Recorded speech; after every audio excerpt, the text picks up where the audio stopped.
Positive energy all the time. Good to see you all this morning.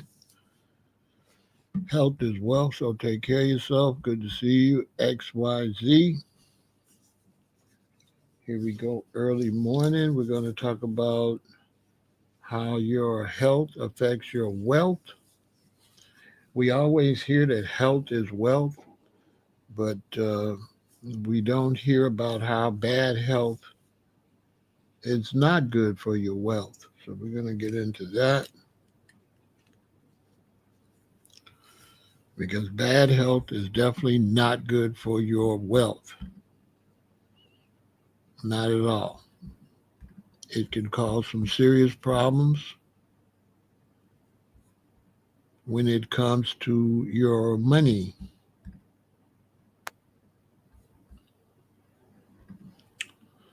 For sure.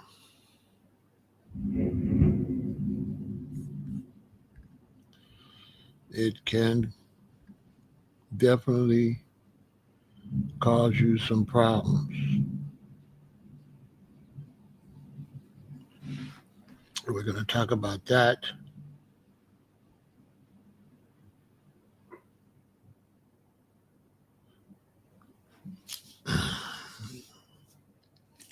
We are going to talk about that. You definitely want to take care of your health. It's very important when it comes to your finances. Very important when it comes to your finances.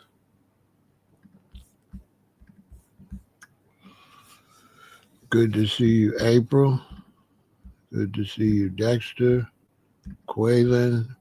Make sure you all subscribe to the Body Sculpture Challenge workout. Get your exercise in. Build up some muscle.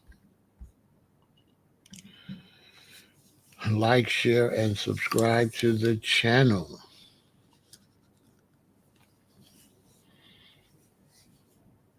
Right now, I am in a phase with my health where I am trying to build more muscle mass. This has been a 4 or 5 year journey. The first couple years, because I was in my 60s, I just kind of took my time and got my cardio together. If you haven't been working out, especially if you're 40 and up and you haven't really been physically active since you was a child, or maybe even not that much then, my advice would be to go on a slow process to get in shape. My advice is to go slow. One of the advantages of going slow is it takes longer. The advantage of it taking longer means that you're going to be consistent. A lot of times, if you're trying to work out quickly, you stop and that's it. You quit somewhere in there. I'm going to go to the gym. And you go to the gym for a week or two or even a month or two, and then you stop.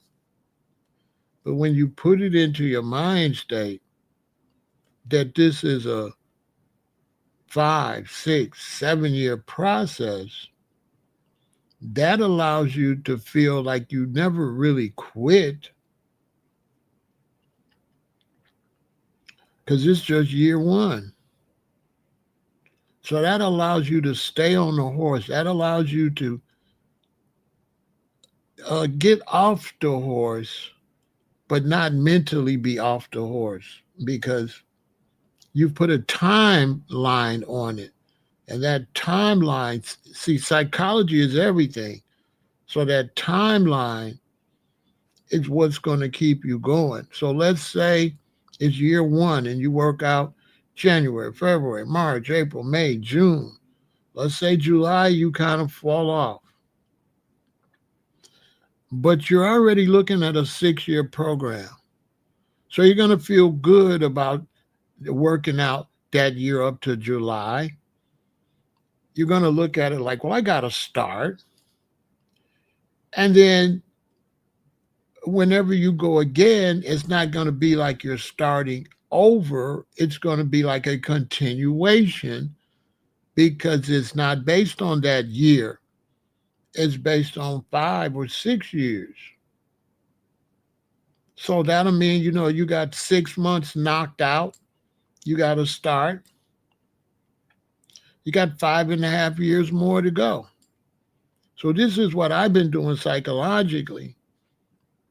And it's worked great because that mentality allowed me to constantly do it every year without worrying about how much I do it each year, how much I do it each month.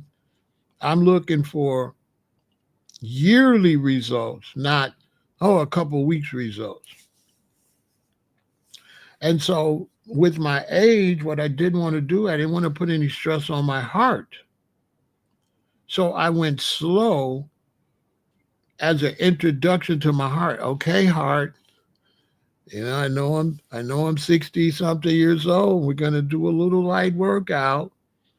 So my heart rate would go up and then I would chill. And then the next day or two, my heart rate would go out and I would chill. And I wouldn't push my heart rate, just get it used to going up and chilling. Year 1 ended. Year 2 came, same thing. Year 3 came. Now I'm feeling like my heart is like, okay, I got this. I get it. We're exercising. So now I'm not too much worrying. So now I begin to increase. I'm the whole time I'm working on my stamina. I'm working on just my body getting used to doing it. So now I'm trying to increase my exercise. So now I'm at a point, year 3, where I'm trying to increase my exercise, increase my exercise, increase my exercise. Until the point last year, whatever year that was, boom, I'm there. So last year now, and even towards the end of the year before, now I'm in the gym. Now I'm in the gym and I'm building some muscle. I'm getting some muscle now. I'm not just doing just a little calisthenics. I'm not just boxing on my punching bag. I'm not just walking stairs. I'm not just riding bike. Now I'm at the gym getting on these machines, doing curls, doing all different types of things on the machines. I don't know what I'm doing, but the machine gives you the instructions, so you just do it. All the way up to a point I say, okay, eventually I want to get to the point where now I want to go hard and I want to get abs and I want to body build. So now 2025, now I'm in shape. But now I want to get in super shape. So now I want to go just from being in shape to actually bodybuilding. I don't want to be extreme, but I definitely want abs. I don't want to be I don't want to be crazy with it. And I definitely want to get some bigger shoulders, bigger arms, as you can see. You can see I'm filling out. So I want to fill out. I want to get a couple of ripples in my, I don't want any body fat at all. I'm not fat, I'm slim, but I want muscle. And so now I'm trying to get ripped. Why? Next year, February, this coming February, I'll be 68. The plan is to, as you typically, from your 50s to your 70s, you are going to get weak. You are going to get flimsy. You are going to become unstable. You are going to be more likely to have health concerns, especially if you've been neglecting your health, which people will lie. Oh, I take care. No, everything they put everything in front of their health. Their health is not a real concern. And they ride around kiki kaka, watching TV, gossiping, going to work, which many times is just sitting down. They are not exercising. They're not eating right. A lot of times I'll get around people and they know I'm eating right and they try to fake me out. But no, they're not eating right. You know, I've been out here. I'm not a baby. And when they're with their friends and they go to eat, they just eat. And so that's, something I'll talk about that one day. Being a plant based vegan and being in the health, how people will get around you and try to pretend, to win you over. Oh, yeah, I'm healthy too, but only because they're around you, right? And so the reason I'm trying to do that, because naturally, every little bit of poison, every little bit of artificial flavor, artificial color, every bit of things that are not necessarily healthy adds up. When you're, uh, you know, uh, 2 to 10, you're running, you're burning it out. Used to be. Now we got obese and overweight children. This is how bad it's gotten. So even my philosophy now I have to change, because I'm supposed to say, well, you're in pretty good shape until you get in college. That's not even true. The children are sick, they're skinny, they're malnourished, they're full of soda, they're full of fried foods. The children are horrible. They're weak.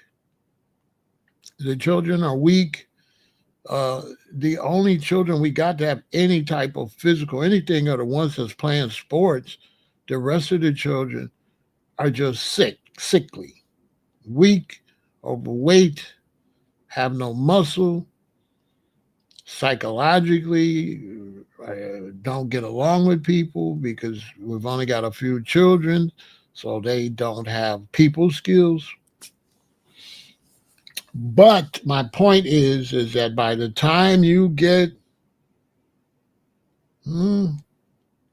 40, from 40 to 70, you're going to make two choices, especially 50 to 70. You are either going to have yourself together by the time you get 50, or you're going to absolutely have problems. No ifs, ands, or buts about it. It's over for you by mid 60s if you're not exercising, if you're not building muscle, if you're not doing things that's going to increase your balance, if you're not doing things that's going to help with your eyesight, help with your memory, help with your skin, help with your muscle, you're going to be out of here. You're going to be flimsy, you're going to be weak, and you're going to be sick a lot. So there's going to be something wrong with you because you have dumped poison in your body 365 days every year. And you have no idea how much poison you've been running through your body. And I've been plant based since I was 20 years old. So I'm going on 50 years. Next year will be 48 years, and then 24 more months I'll be plant based 50 years. And I'll be 70. And so it's very hard to talk to me about anything because I've already seen it. And if you're younger than me, you're just talking. You're just talking. You have no life experience to know what you're talking about. You kind of, if you're aware, because if you're not aware, you don't never know nothing. Even when you're 80, you still don't know much. But if you're aware and you're paying attention, from 20 to 40, you see a lot. From from 20 to 65, you see more. Because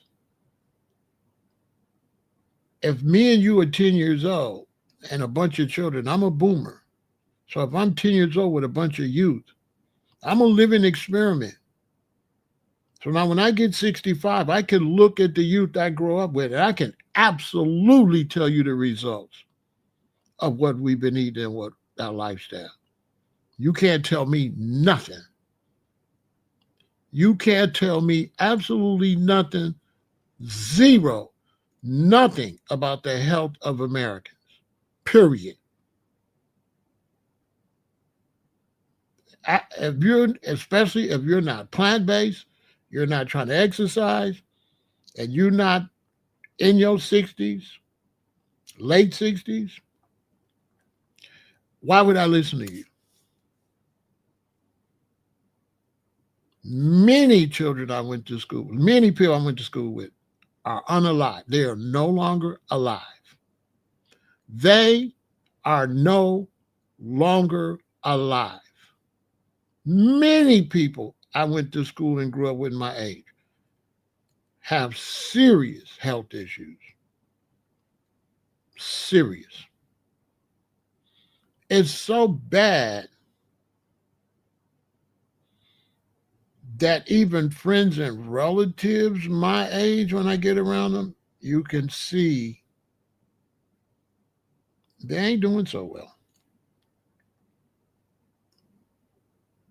The ones in their 50s, mid 50s up, you can see they're about to hit that wall. You can see it. You're like, oh boy. You can see all the meat on their faces. Their faces is, you know what I'm saying?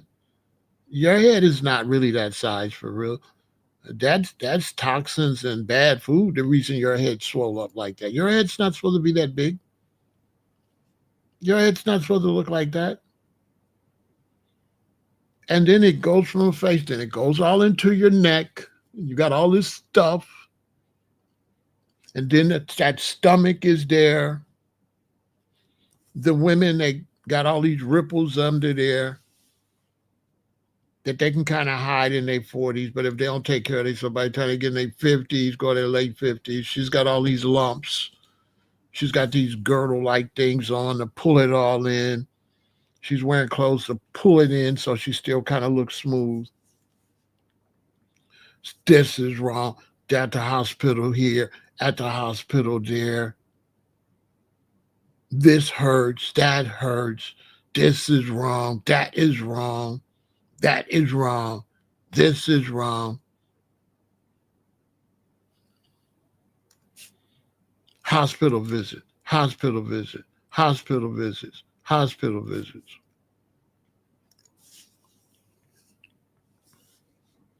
Health insurance costs going up. Missing days at work. Really not able to stand on their economy and their economics. Draining their economics. Making it harder to be older parents because you never stop being parents. And you become parents and grandparents. And you're not, you're a burden. You're more of a burden for the family. You become a burden to your children. You sick. This wrong with you, that wrong with you, that wrong with you. And that starts at 40. If you don't nip it in the bud and you don't go crazy healthy, watch what's going to happen to you in your 50s and your 60s. This is a fact. Even if you're a plant-based vegan, if your butt not exercising in your 40s, in your 50s, in your 60s, you're going to still be shot because you're eating right, and that's going to help with your skin and stuff, and that's going to help with your organs. But muscle is something else. You have to exercise for the muscles. You can't eat muscle. You can't eat to have good muscles. You only can have your body can be healthy and can move freely with exercise. And not no playing around, like exercise. If you're in your 40s and you ain't getting your butt on that floor 3 times a day on that mat doing no exercising, you're going down. 10 more years of that, you're going to be shot because you're not understanding how many days your body is not doing any physical exercise. You don't understand. 365 days times 10. How many days is that? You're 10 years old. How many days is that when you're 20? How many days of that when you're 50? 365 times 50. How many days is that you haven't done nothing?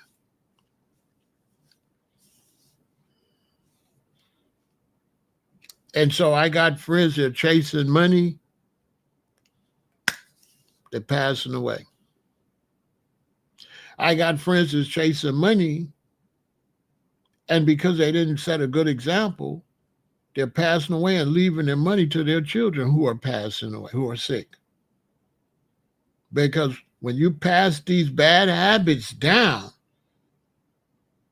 the next generation is going to be worse than mine. Because my generation, our parents came from the South, and we was running and ripping, baseball, basketball, football. Let's play it. Let's play tag, like that. And there's a lot of children.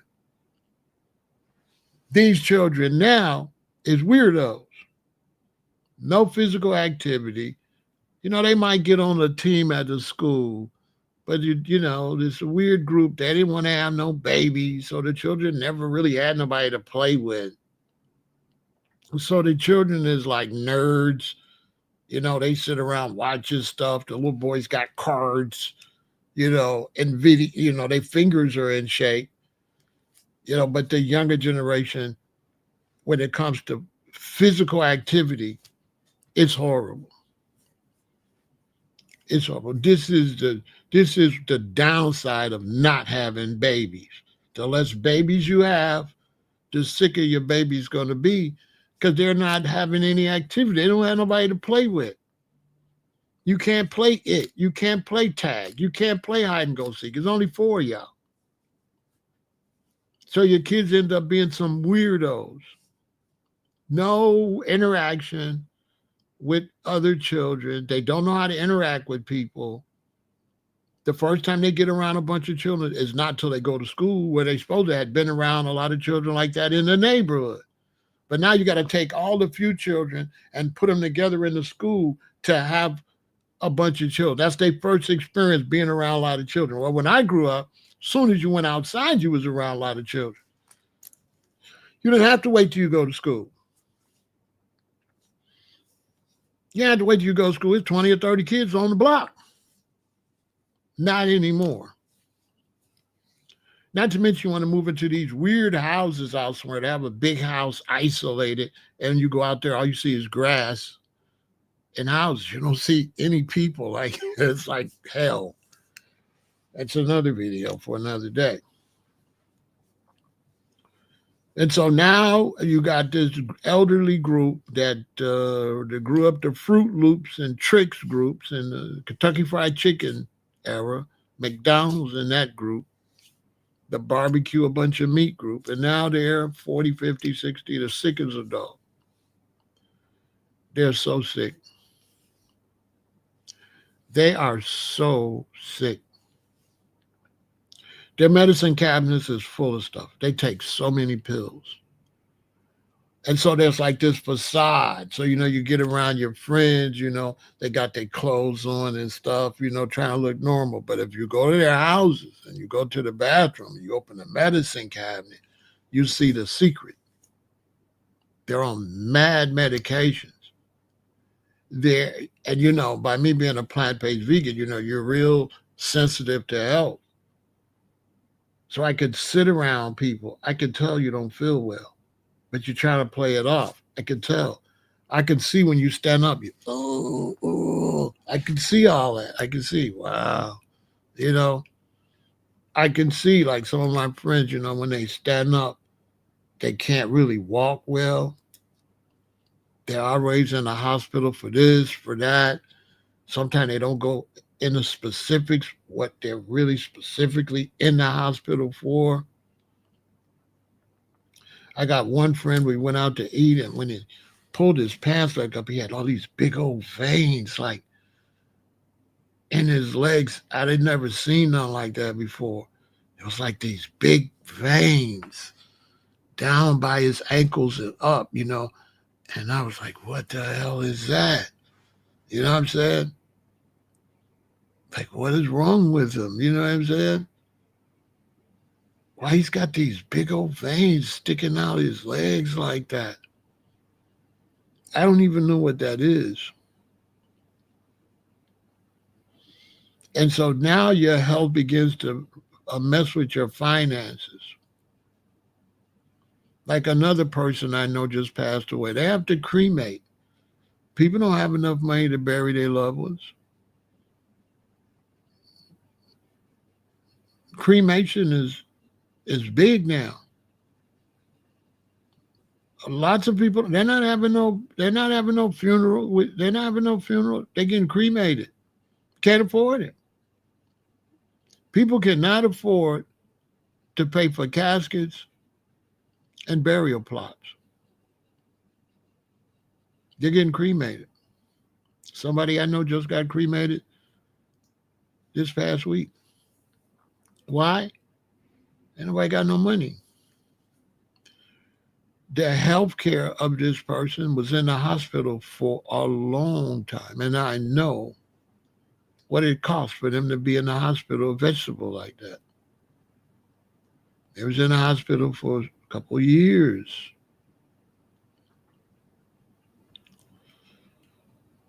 My mother passed away from cancer of the uterus. Very, very draining on the family. Drained a lot of the generational wealth. Got drained. For real. You think you got good medical coverage. You think that until it's time to use it. It's not till it's time to use it before you find out. No, we can't cover that much.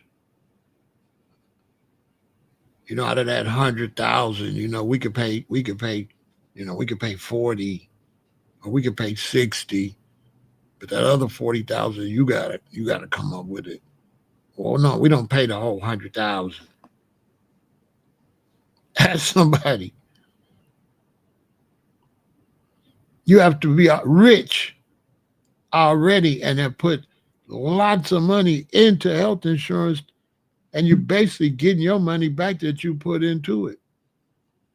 But if you ain't rich, that health insurance ain't covering nothing like you think. Not to mention all the little money you got to spend.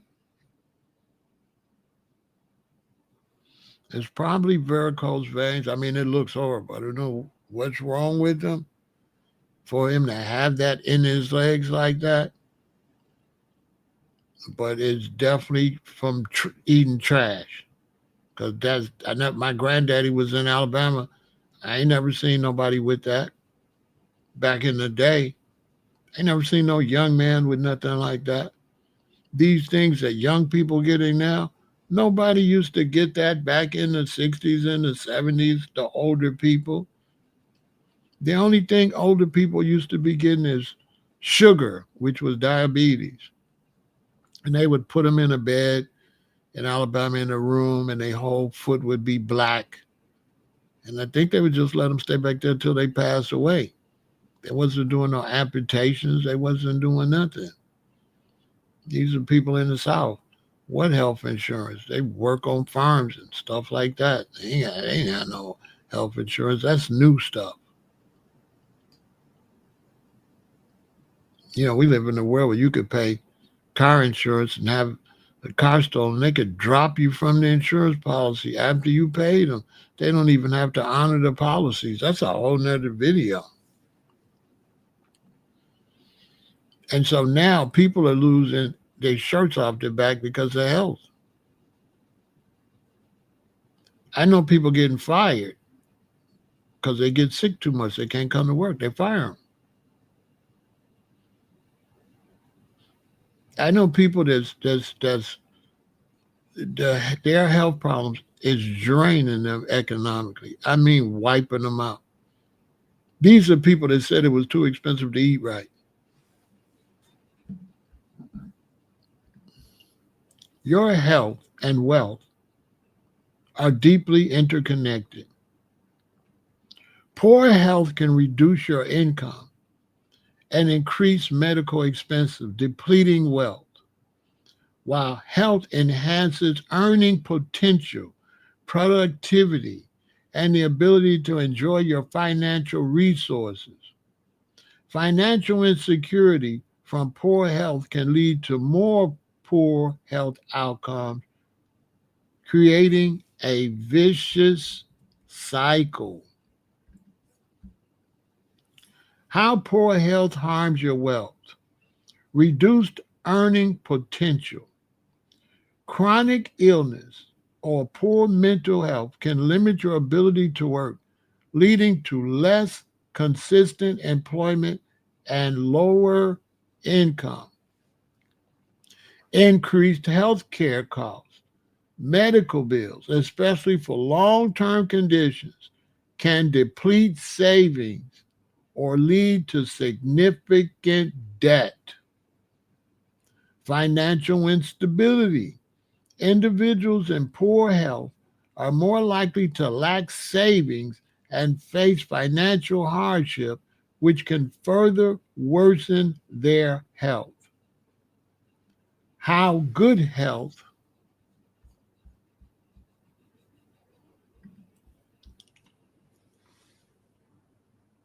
boosts your wealth.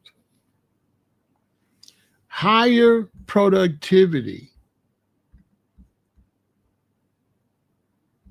Good health allows you to work more effectively and productively, increasing your earning potential. Consistent employment. Maintaining good health is associated with a more stable employment history, which is crucial for wealth accumulation. Greater enjoyment of life.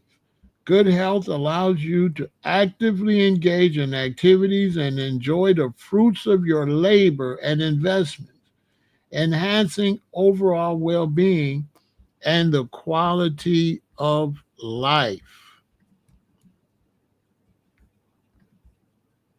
Hospitalization creates significant financial burdens for both individuals and the healthcare system by incurring high direct costs for treatment, potentially leading to medical debt for patients and contributing to higher insurance premiums for the general population.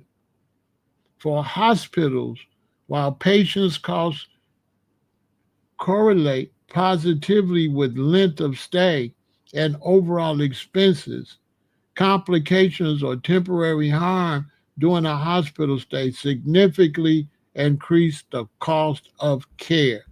So all of your healthcare costs is going through the roof because they can't afford to take care of you. You got to pay more. The more you damage yourself, the more you got to pay. What makes you think that you can totally ignore your body, have to go in the hospital more than you're supposed to if you would have took care of yourself, and put all that burden on the healthcare system because you wanted to smoke cigarettes every day? Now you got cancer. And what? They're just supposed to pay for it with the basic healthcare? You're supposed to have the same healthcare as a person that don't smoke, as a person that exercise.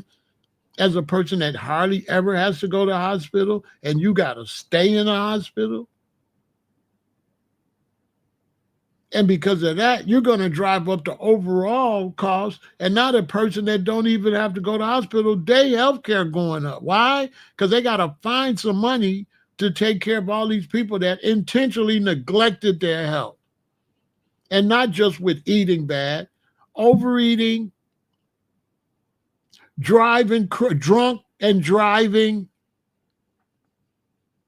unnecessary violence, people getting shot for no reason. Somebody's got to pay for that.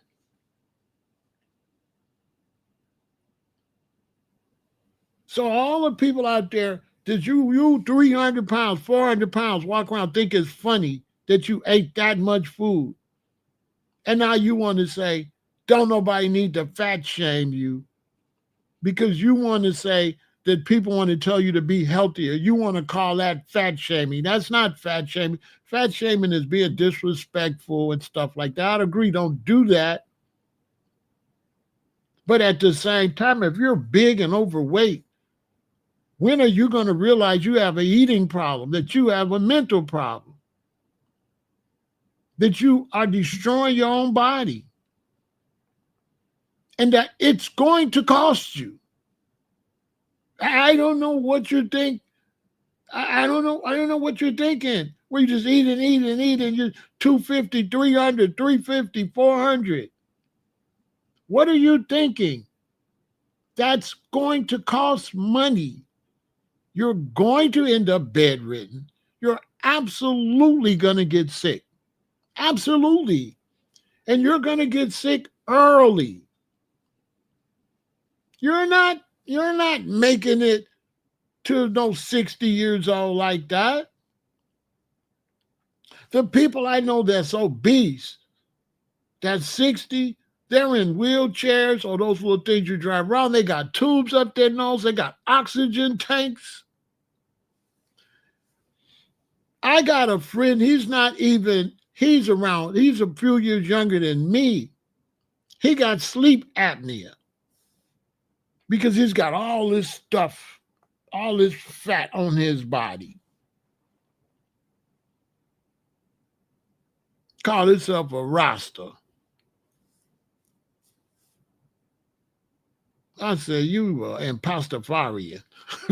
You is an impostafarian. You ain't no Rastafarian. You are an impostafarian.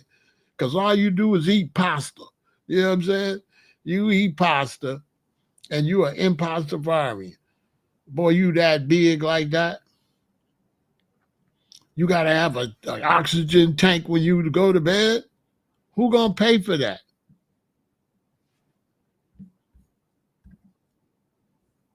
And so, man, poor health, it affects your wealth. And it affects the wealth of your nation. If you have a bunch of sick people in your nation is spending a lot of money that could be spent for other things. All because you kakakiki.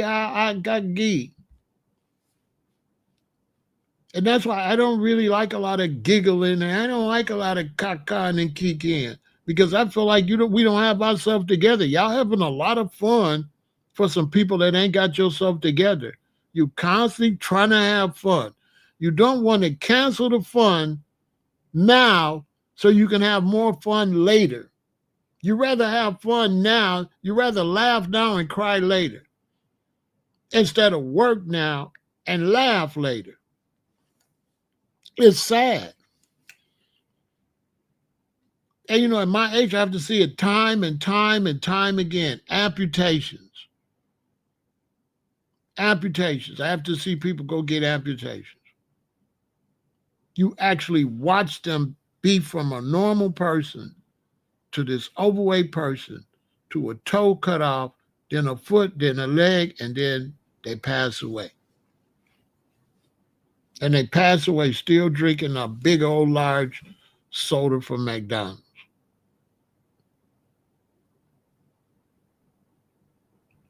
Seriously. I'm 67. If I go to an event with people my age, I'm at an event full of sick people. They trying to act like they not sick because they trying to party.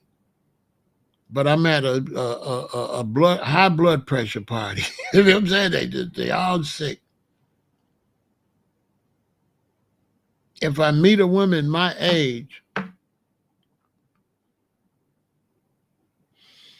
85% of the time I gotta get her together. I gotta change the way she eat. I gotta try to, you know what I'm saying? 85% of the time. Shout out to the 15% of you older sisters and you older women that got it together. But most times I gotta clean up her kitchen and I gotta, when a woman fall in love, she'll change, you know what I'm saying? But I gotta make the changes. And it's just like when I come and make the changes, when she changed with me, it changes her social life. So now her, you know, finger licking chicken relatives, they don't really like me too much because now Claudette ain't at the Hog Maw event. You know what I'm saying? Claudette, Claudette is not at the chitlin party no more. So now, like, she didn't got with him, and she didn't change. You know, and then constantly she's telling me this uncle passed away, this one just had to get in a wheelchair, and nobody sees this, and this just be happening in the older people in the family be just be having calamities, and then the younger ones be coming up. Like I know a family where a bunch of them is in the medical doctors and stuff, and they all obese, like doctors, like medical experts. I kid you not, like like medical experts. Like when you go to the hospital, and just look at the doctors and the nurses. The younger nurses, they could pass, but you can see they got some weight on them that you can see they don't work out. Let's put it like that. And what happens is if you don't work out, if you start going like this and you don't work out to kind of go like this, then what happens is you go, you go, you go. You see what I'm saying? It's going to go this way or that way. So when you start gaining this weight and you go like that, if you don't start to bring that back in, you're not going to stay here. You're going to go boom, boom, boom, boom. You're not going to stay. You're going to have to bring it back in. You're going to have to look and say, these girdles or this tight thing I'm putting in to pull this in so I look good in my clothes, this got to go. You know what I'm saying? This got to go. Like they got these for men, right?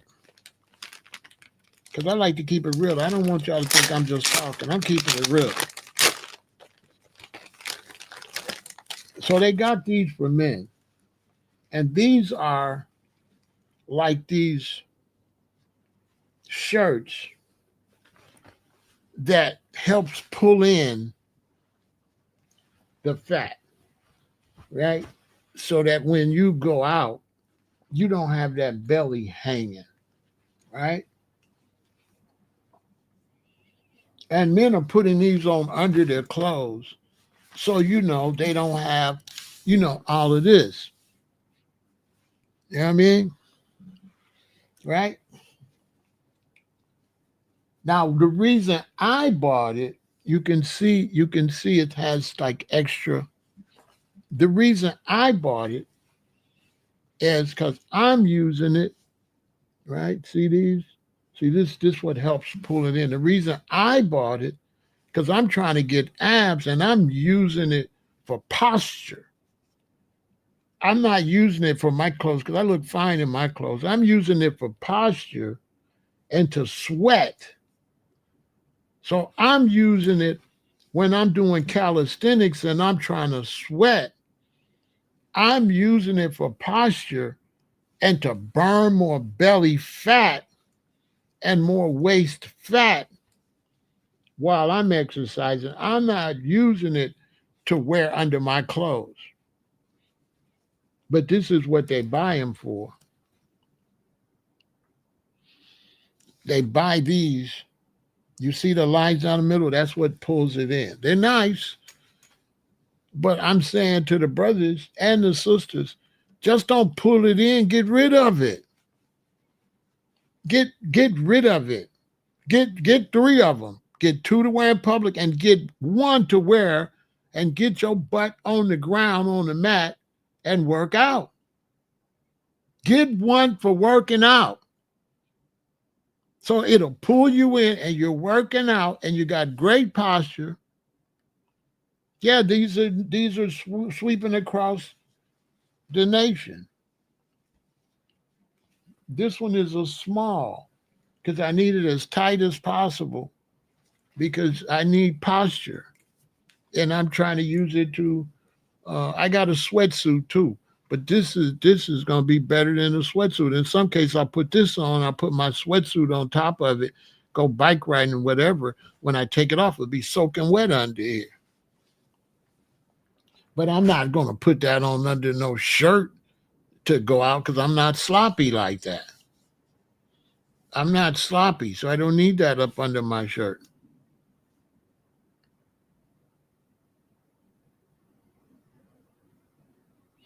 Right? So these are great if you're doing crunches and you're doing calisthenics, right? If you're doing crunches and calisthenics and stuff like this is great. This is going to help your posture. This is going to support your back. This is going to make you sweat more. This is going to burn more fat. This is going to help develop more muscle as you're working out. Okay? You see what I'm saying? This is going to help. Right? You just don't want to put on a waist trainer. And it's called a waist trainer because you're trying to train your waist to stay in. But, you can't put on a waist trainer and then eat 4 Milky Ways and 2 Baby Ruths at night before you go to bed. Because in the daytime, you're training your waist to go in, and at night, you're training your waist to be full of Baby Ruths and Milky Way bars, right? So what is you training? Your waist is like, listen, baby girl, what are you training me to do? Are you training me to swell up or shrink? I'm confused. Your stomach get confused. It's like, what kind of training? Like, what you want me to do? What you want me to do? I thought you want me to get smaller, but you just had 4 Baby Ruths and a box of Fruit Loops at night before you went to sleep. You just ate 4 donuts. Baby girl, why'd you put on a weight trainer and go to Krispy Kreme? I don't eat dairy products, but certain things you can't buy. Like Whole Foods got these chocolate donuts. They're vegan. They are delicious. One of the advantages of getting the exercise routine is once I started doing my exercise routine and you're working so hard to get in shape, you don't want them donuts because now these donuts make you feel like you're wasting your time. So when you put time into getting healthy, the psychology between all the work that you put in to get healthy makes you not really too happy to do stuff that's going to reverse what you've been doing. You're like, listen, I went to the gym this week and did all this sweating. I'm not finna eat no donuts. This is just not going to happen. I'm not doing that. So that's what my workout program made me more strict into eating because I'm not trying to go to the gym, work out for 45 minutes, an hour and a half, and turn around and mess up my exercise by eating junk. So now when I leave the gym and I go to Whole Foods, I'm trying to get some alfalfa sprouts. I'm trying to get some spinach. I'm trying to get some arugula. I'm trying to get some protein milk, some protein powder. I'm trying to get stuff that goes along with this workout. And if I do go and I say, okay, I've been working out for months, I'm going to get these donuts. If I do buy these donuts, I think it's like 9 in there. Each donut, I got to pay for the donut with an exercise. This is how I do stuff like that. So if I do go get a box of vegan donuts, they ain't going to kill me, but to eat one, I got to get on the floor. I got to get on the floor. I got to do some crunches. I got to do some bicycles. I have to do something to deal with that. It's like I got to pay a toll. To eat a donut or to eat some cookies, I got to pay a toll. And what brothers have told me that have been in prison and stuff, I've never been in prison, but the prison workout guys, they said, Farrell, none of that's going to bother you as far as weight as long as you burn it off. They said, you got to burn it off. And they said the problem is people eating cookies and stuff and going to bed. But they said if you eat them cookies and you work out, them cookies ain't going to do nothing. This is what brothers muscle men told me. They said, you're going to burn it off. Because I asked the dude, I said, bro, you just got through working out. Why you eating that? He said, Farrell, man, you see that workout? This ain't going to do nothing. My body going to burn this. This is fuel. I said, oh, that makes sense. He said, this only do something when you just sitting down. But if you working out, he like, man, them sweets and stuff make you bigger. You understand what I'm trying to tell y'all? So I'm trying to help you all and let you know that health is wealth.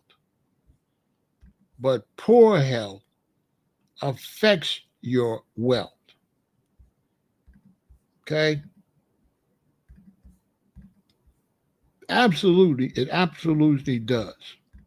Exhibit A. This is from Rutgers. Shout out to Rutgers. This is Fair Use that I'm reading their article from July 2010. Your health may determine your wealth by Barbara O'Neill, PhD, CFP, Extension Specialist in Financial Resource Management, Rutgers Cooperative Extension. Salute to you, Barbara, for this great article. Your health may determine your wealth. These words appear in Who's Afraid to Be a Millionaire, a book by financial journalist Kelvin Boston. Boston, host of a national PBS series, Money Wise, wrote about relationships between emotional attitudes, physical health, and financial success. Physical capital is a person's ability to earn a living and make investments. Healthy people often have long life expectancies, which gives their investments time to grow. Duh. Longevity nurtures prosperity, explains Boston, who notes that good health gives you more time for compound interest to build wealth. Conversely, those in poor health often experience the wealth-draining effects of disability, sickness, and death, including high medical expenses, lost earnings, and reduced productivity. One factor in particular can erode physical capital. The economic impact of preventable and treatable illnesses. Examples include hypertension, diabetes, and overweight and obesity. Boston states good health is the best investment you can make, and that too many people imperil their physical capital by refusing to incorporate healthier changes into their daily lives. He urges readers to protect their physical capital by safeguarding their health and balancing work with and play. It is a mistake to get so busy earning money that health maintenance is ignored. Time is a crucial component in wealth accumulation. People who are healthy generally live longer than those with health issues. Boston notes that having a shorter lifespan means that less healthy people have less time to earn money, provide for their families, and increase their net worth. People with longer life expectancies, on the other hand, have more years to compound interest on their side. Health and wealth are linked in many ways, as explained in our Small Steps to Health and Wealth website. Choose a healthy lifestyle, and you will improve your odds of becoming a millionaire. According to the book Getting Rich in America, 8 Simple Rules. What to do. Boston advises the following: get regular checkups, quit smoking, lose weight, exercise regularly, and reduce dietary fat and cholesterol.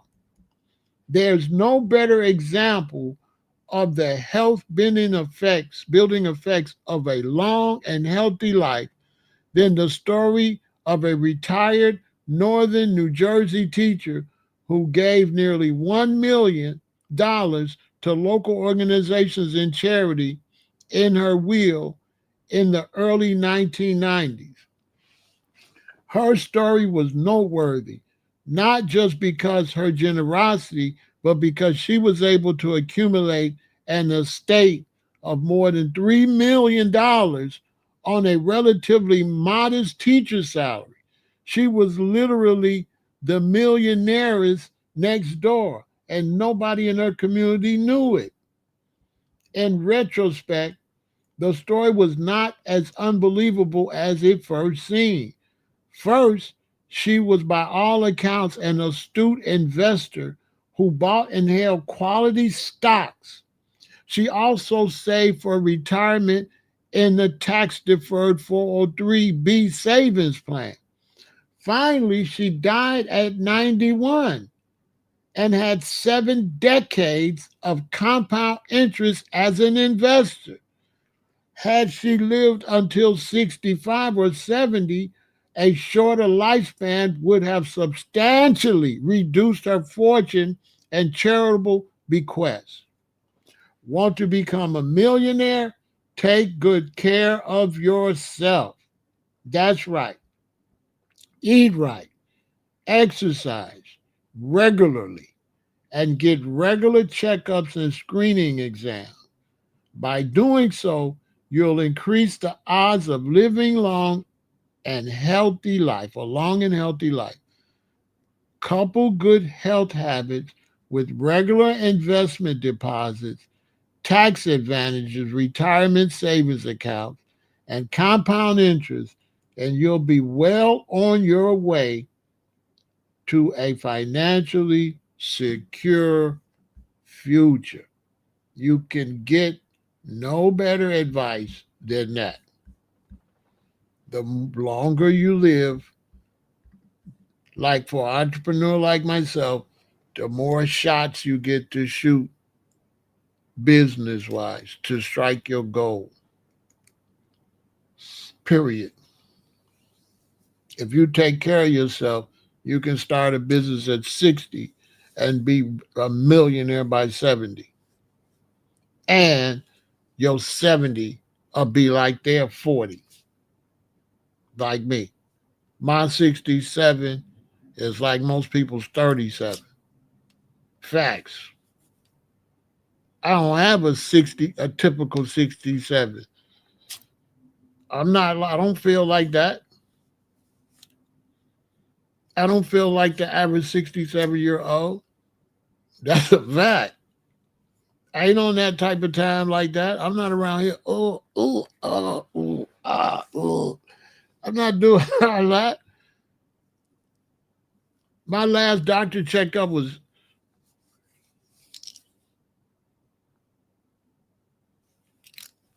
not too long ago. It's 2025. And I went and got a checkup in 2020 because my birthday is 2/22. I was 62. And so it was 2/22, 2020, which is 6/2s. And I was 62. And I said, this is a sign. And I never go to the doctor. But I said, I'm going to go in this doctor and I'm going to get a checkup. I posted it all on my Instagram. They took the full blood test and everything. My stuff came back 100% perfect. The only thing is she said my blood pressure was a little high. But like I told her, that's white coat syndrome. That's only because I don't go to the doctor. She said, you might be right. Come back in a week. I went back in a week. My blood pressure was perfect. Plus, she was a black nurse and she was kind of cute. So I felt way better when I came the second time. I was like, yeah, cutie pie, I'm more busy looking at you than thinking about you doing all this stuff to my arms. So my blood pressure is fine. You know what I'm saying? But the first time I came to you, I don't go to no doctors. I don't deal with Dr. Frankenstein. So yeah, I was a little nervous. I don't like doctors. You know what I'm saying? But I went to the doctor and everything was perfect. It'll be a little while before I go back because I don't have to go to the doctor because I am taking care of myself. I am taking care of myself. I am looking out after myself. I am monitoring my health. But one thing was real interesting, and that was the doctor.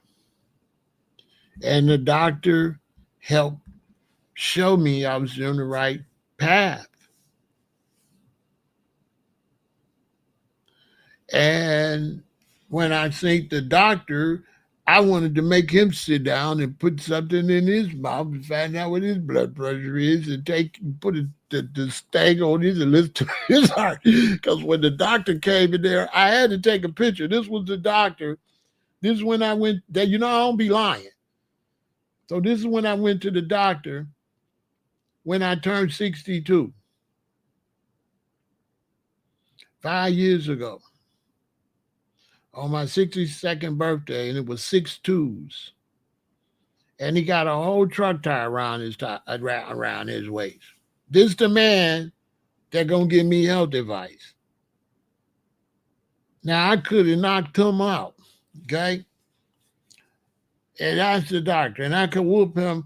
I'd be able to whoop him when I'm 92. I could whoop him. Okay? You understand what I'm saying? This was the guy that was trying to see if I was healthy. I'm just saying. I didn't take his head because I'm not trying to disrespect him, man. I just did this for my people that watch me so you can see. This is the medical guy that's responsible that's responsible to tell me how to be healthy.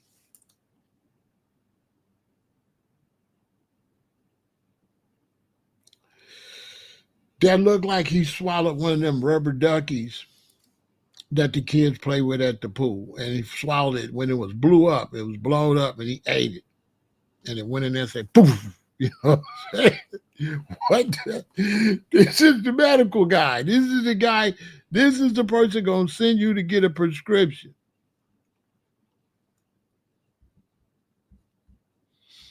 The nurse was cute, though. She asked me, do I want to do, she said, you want to get your prostate checked?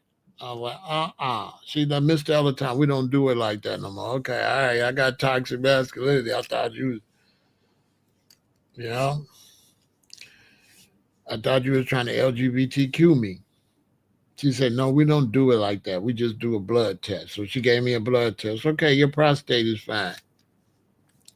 I said, y'all sure do take a lot of blood. They had a whole bunch of my blood. They had about 6 or 7 vials with all my blood in there.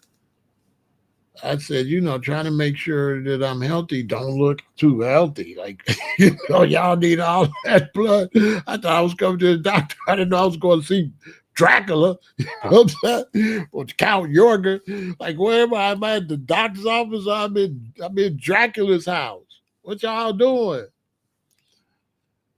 What y'all doing with that blood? Can I get my blood back? I don't want y'all to keep my blood. I need to start requesting my blood back.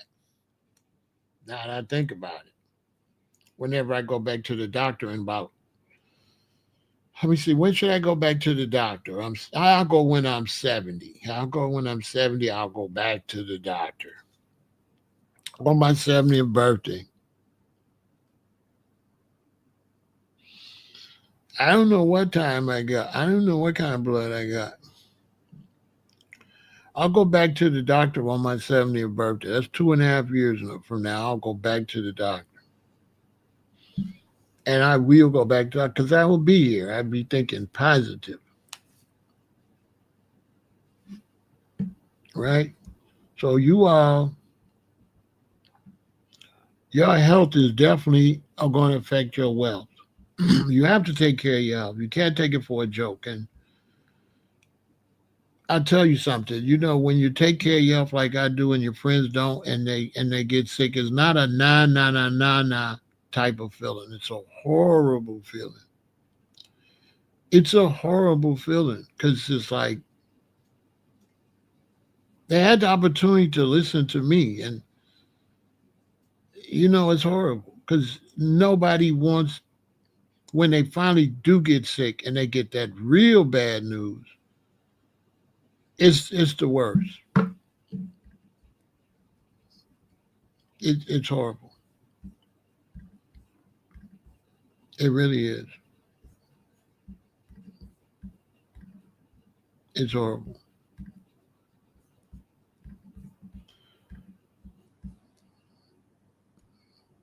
Columbia University Irvin Medical Center, much respect to them for all they do. This is their article that came out last year, June 18, 2024.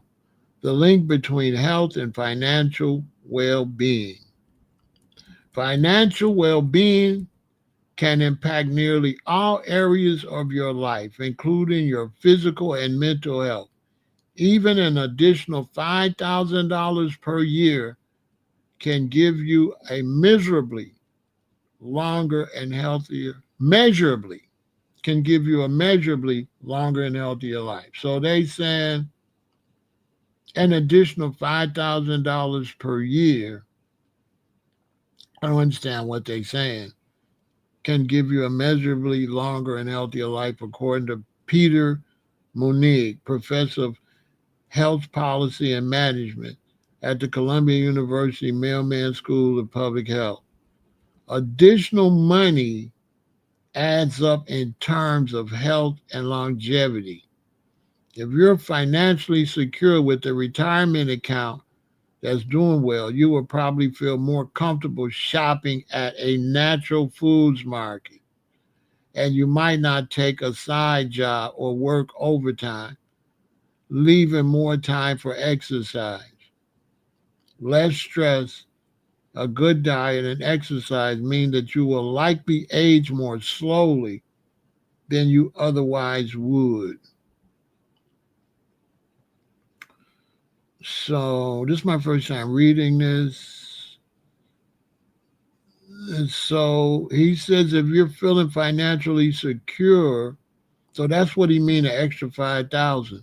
If you're making a little more money, then you're going to be more likely to go to Whole Foods. You're going to be more likely to buy the more healthier food. You're not going to buy the junk. So I get it. Financial wellness is correlated with good health, while financial stress, including a high debt income ratio, puts physical and mental health at risk. Oscar Solomon, a research scientist at the New York State Psychiatric Institute, has dedicated his career to understand the relationship among indicators of financial hardship, income, and mental health. His research explores both sides of the equation, how financial wellness impacts mental health, but also how mental health impacts financial wellness, and seeks to develop solutions to address these challenges. Studies show that people who have difficulty repaying their debts and have a high number of debts have a significantly greater risk for depression and suicidal thoughts and behavior. So, yeah, I don't agree with that article. I'm not going to keep reading it because that's where God comes into the picture. So that's a Babylon mentality, no disrespect to them.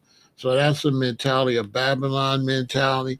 But if you have a God mentality, you're going to look at it. You're going to look at it for what it is because one reason you don't have money is because the wicked are robbing everybody. So once you know that we live amongst wickedness and we live amongst people that want to have 30 mansions and they want to have boats and they want to have a whole bunch of fancy cars while everybody else is struggling, you won't be so hard on yourself because you're one of the people struggling because you'll realize you're only struggling because the rich is robbing everybody. So I totally disagree that right off the top of you struggling, you're going to be suicidal. Not if you're aware that you're struggling because vampires is robbing everybody. Why you don't tell that part? Let's keep it real. So a lot of us, I've been out here, I've had times where I was struggling, but I'm only struggling because of the rich. Some people would say that these places that's got this really good food, these Whole Foods and stuff, is catering to the rich. That's what some people would say. Some people would say that Whole Foods and places like that is designed to make sure that people that don't have that much money can't eat. Because the question is, do people that work at Whole Foods, can they afford to eat at Whole Foods? That's why they're not going to put me on the news or nowhere. Because that would be my first question. Do Whole Foods pay its employees enough to shop there? I bet they don't. So what's up with that? What's up with Whole Foods paying the amount of money where you can't even afford to shop there? It's not even, it don't have prices that fit its own employees. What's up with that? How is that ethical? So surely if you can own a bunch of Bentleys and stuff, you could have put some money back into the system for the less fortunate. So I don't agree with that because we live in a world where if they got a surplus of oranges, they rather bury them than to give them to us cheaper. You see them destroying fruits and vegetables constantly because it's going to ruin the market and make the prices go down too much. And they want to keep the prices up. So they'll take fruits and vegetables and they'll destroy them before they give them to the poor. That's a fact. A lot of these farms and stuff, they have like they'll have a cauliflower, it's grew on a little crooked, but it's still a good cauliflower. Rather than give it away, they'll destroy it.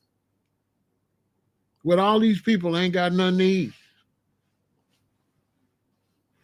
So that article was nonsense. Those of us that's godly, we don't never think about no suicide. What is they talking about?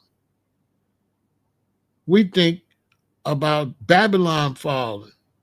We be thinking his society gonna fall. That's what we be thinking. The guy that wrote that, we be thinking he gonna go down, that he gonna go to hell. That's what I be thinking. That his society gonna fall. That the medical society gonna fall. That's what I be thinking. For all the corruption they be doing and all the operations they be doing that be unnecessary and all the overpricing and overcharging they be doing.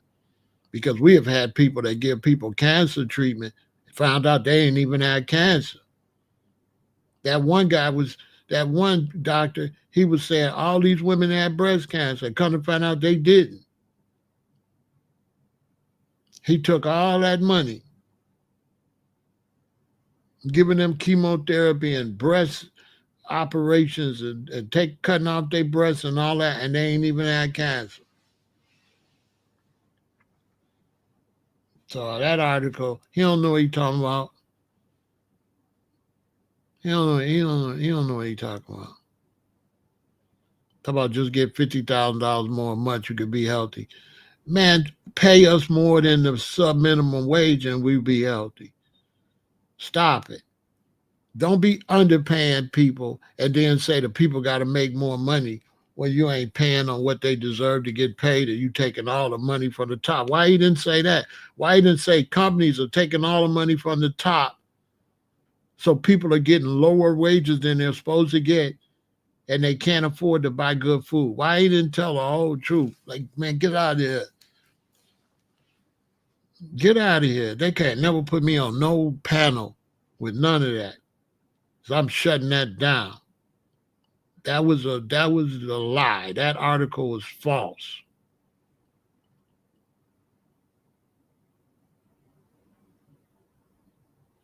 That article is false. People is unhealthy. People can't eat right because they don't pay them. They don't pay them what they're supposed to get paid. They're taking all the money from the top. They're not putting no money into it, and they'll sell you anything for $1 because somebody's making money off of bad food that they know is bad. The people cannot buy what you won't sell. So the first culprit is the people that's selling this bad food that America got worse than anybody. Canada sells better food and Europe sells better food. America sells the worst food to its public. These is absolute facts. Okay? We not gonna never get over here with no bunch of lying and stuff. Okay? We not doing that with no fake stories. Okay? Tell the whole story. All right? These people is selling bad food to the public. Okay? Especially America. These is facts. Look at the ingredients in America and look at the ingredients in the UK. Look what America put in all this food, red dye and all these poisons in the food. And look at what Europe selling their people. Why the doctor didn't say nothing about that?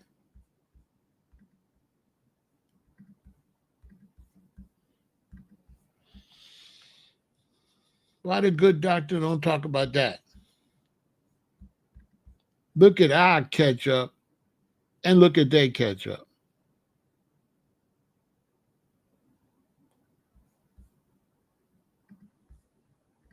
And they overcharging us for our ketchup, and our ketchup is trash.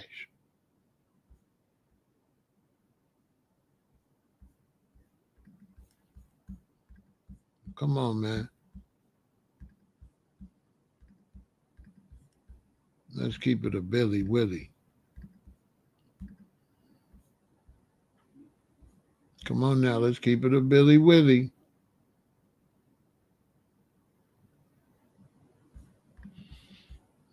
Let's not get over here lying.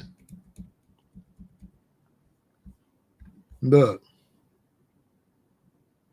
look at our Frosted Flakes. Look at their Frosted Flakes.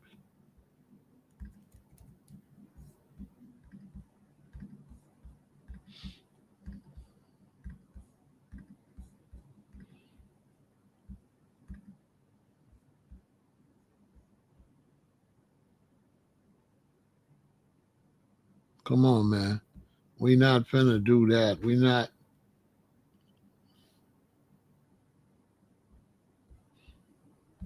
finna do that.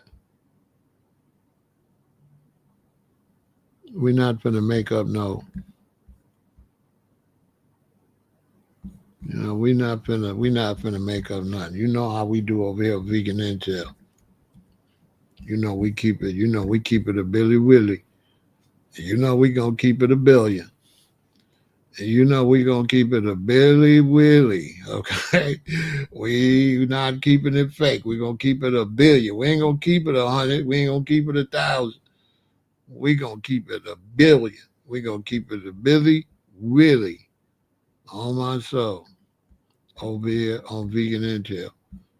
The bottom line and the top line is health is wealth, so you better take care of yourself. That's the bottom line. You can play all you want. You can play around, but it's going to come back to bite you. And if you got children, you got to raise them to their 20s and you got to be with them till they get 40. So you out here talking about you a good daddy, talking about you a good mama, but you eating trash. You ain't taking care of yourself. You ain't thinking about longevity. You can't get no money if you're not healthy. You have to be healthy. That gives you more opportunities to shoot for the money. You got to stay healthy. You have to stay healthy. Health is wealth, okay? And poor health affects your wealth. It's no ifs, ands, and buts. These is facts. You have to take care of yourself, okay? You have to. Don't let nobody fool you. Don't let nobody fool you. You have to take care of yourself. You have to work out. You have to exercise. You have to eat right. You have to avoid crimes. You have to stay out of jail. You have to stay out of prison. You have to stay away from artificial flavors, artificial color preservatives. You have to drive your car like you got some sense. You have to avoid confrontations. You have to keep your head on the swivel so you won't be in the middle of a random shooting or anything. You actually have to work to stay alive. Staying alive have to be something you have to think about. It can't be nothing you could just whistle while you work. You have to think, I'm trying to stay alive. That's how you have to think. You have to you reap what you sow and you get what you think about. You have to think like that. If you want money, you have to think, I need to make some money. And then you have to think, I can't make no money if I'm not alive. I have to stay alive. I'm trying to stay alive. I'm trying to make some money. I'm trying to stay healthy. I'm trying to be a good parent, or I'm trying to be a good husband. What you want, you have to put it out there. You have to reaffirm it to yourself. And ain't nothing matter if you ain't alive. So the first reaffirming is you want to stay alive. Okay? Think about it.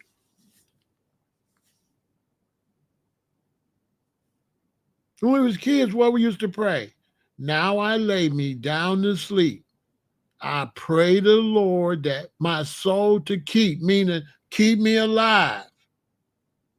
Then we would say, if I should die before I wake, I pray the Lord my soul to take. But the main thing was, I don't want to die. Okay? I'm going to go to sleep and I want to wake up in the morning. I pray the Lord my soul to keep, that I should wake up. That's what that prayer means. I'm going to go to sleep and I'm praying to God that I wake up. And then if I don't, whatever. But the first part is the most important part. I'm finna lay down and I need to get up. If I tell, come on. Even the Lord pray, you say, give us this day our daily bread. If you pass away, you can't eat no bread. So you saying you want to be alive. You say, our Father, which art in heaven, hallowed be thy name, thy kingdom come, thy will be done on earth as it is in heaven. Give us this day our daily bread. All right, if you're not here, you don't need no bread. Bread is for your health, right? What does scripture say? Bread is the staff of life. So we want healthy bread. We don't want bread with a bunch of chemicals in it. We don't want bread with a bunch of junk in it. We want healthy, whole wheat or whole grain bread. We don't want bread with poison in it. We don't want white bread with a bunch of chemicals. You got to put your health first. It's going to affect how you drive. It's going to affect how you eat. It's going to affect how you exercise. It's going to affect everything in your life when you're conscious of your health, your life. I'm trying to protect my life. I'm not going to this. This might look like it might get crazy. I'm trying to protect my life. I'm not going with a bunch of crazy stuff going on. I'm not going around a bunch of crazy stuff. This is why we have so many young men in prison now, because they didn't try to protect their life. They didn't try to stay free. They didn't think, no, I need to stay free. I'm not going to do that. I'm trying to stay free. I'm trying to stay alive. Because going to prison, you ain't necessarily going to stay alive in prison. It's just like going out here. I'm just running around sleeping with all these women. I'm trying to stay alive. What if they got HIV? What if they got HIV?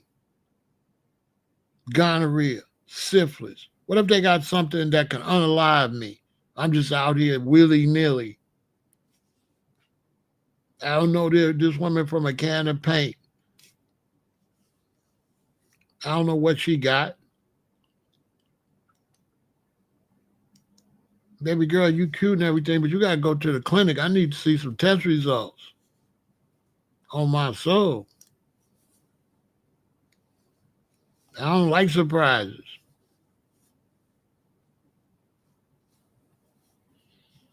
So it's like you really got to really think about your health in every way. Driving, living, eating, exercise, all of that. That's what you got to think of. Especially a man. Because you're supposed to get with a queen and make her life better. No, you getting with the queen, feeding her more trash. You getting with the queen, and now she got to come to the hospital to see you because you overweight. You just eating anything. You ain't trying to take care of yourself. How are you a king? What are you bringing to the table when you get in this relationship and you help making your wife sicker? You ain't making her no healthy. You ain't making her life no better. She ain't gained 70 pounds since you got in a relationship. She got high blood pressure. She pre-diabetic and everything messing with you.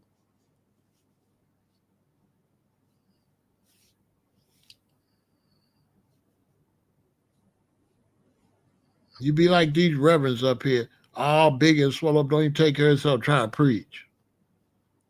And can't even take care of himself. His God is so powerful, but his God can't make him put down a potato chip. He got the most powerful God in the world, but he addicted to food. God can't help him get over his food addiction. But he's going to get up to tell you, God can do everything. Jesus can do everything. Why Jesus can't get you off potato chips and donuts, fat man? You know what I'm saying? I'm just saying, I'm not against fat people. I'm saying fat people are against their own health. They're not taking care of themselves. So this whole thing with fat shaming, I'm not with making nobody feel embarrassed. I think that's horrible. I would never call nobody nothing like that in public.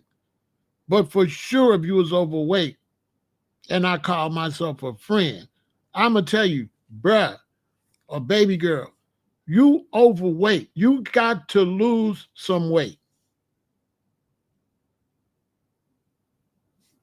Yes, I would tell you if I called you a friend and you was overweight. I say, you got to lose some weight. All this you talking, lose some weight next time I see you. Because this don't make no sense. What you trying to do? You trying to check out? Because that's what's going to happen. You can't have all that junk food in your body like that. You have to eat healthy. You have to want to be alive. And if you don't want to be alive and you don't want to eat healthy and stuff, you just making society sick. That's all you doing.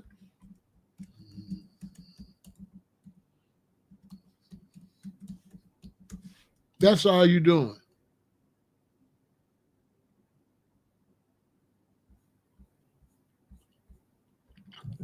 You're making people sick. Look, reports confirm that Americans experience poor health outcomes compared to other wealthy nations, despite higher healthcare spending. A significant number of Americans suffer from chronic illness, and a growing portion of their lives is spent in poor health.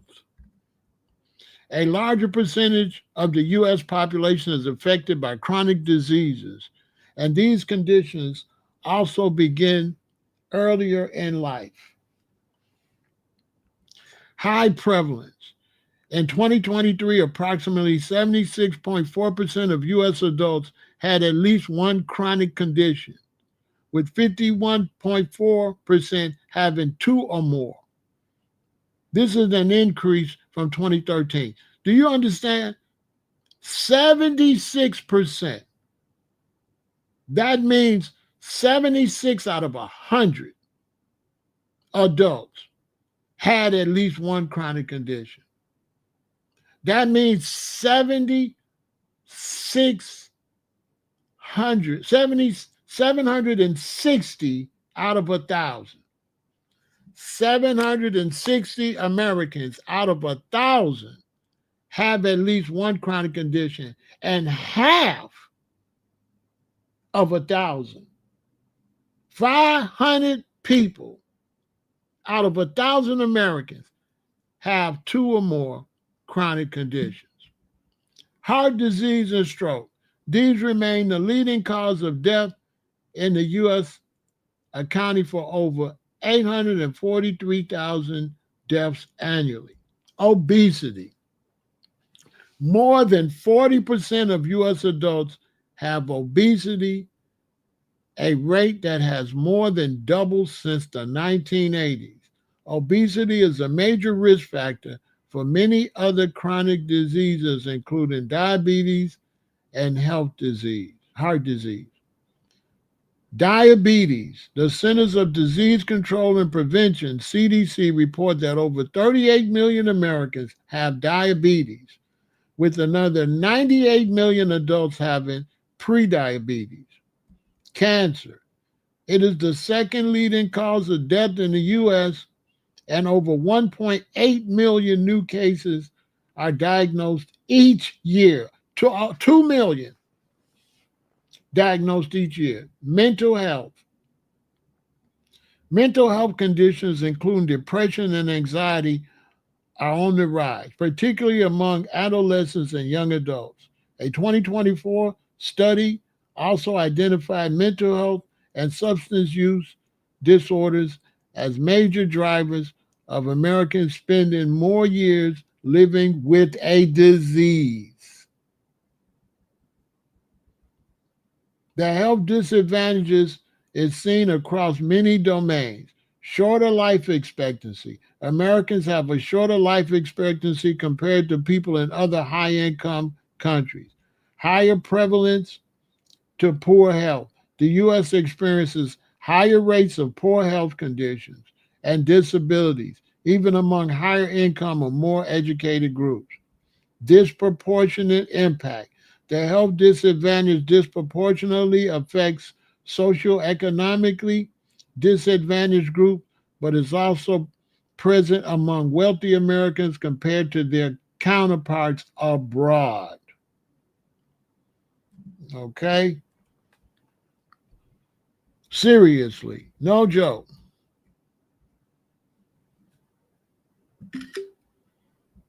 No joke.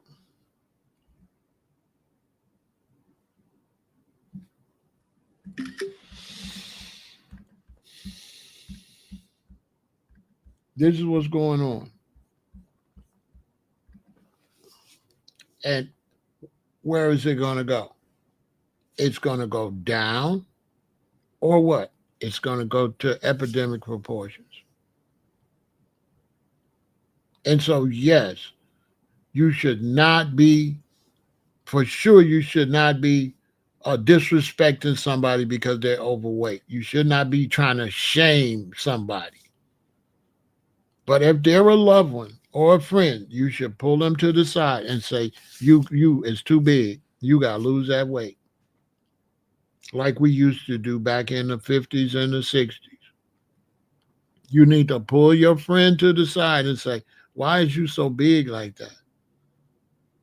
Rather than letting them get sick and going to visit them when they on dialysis.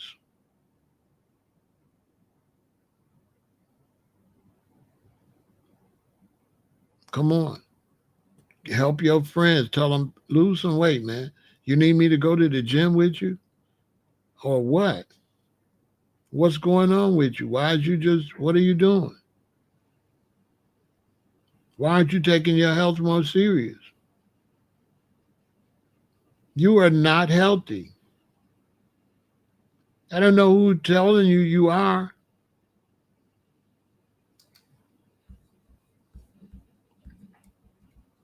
So we got to make some changes. Okay? And we finna leave. I'm going to end this discussion, but we're going to leave with this brother right here. Y'all eat right, go vegan, and victory.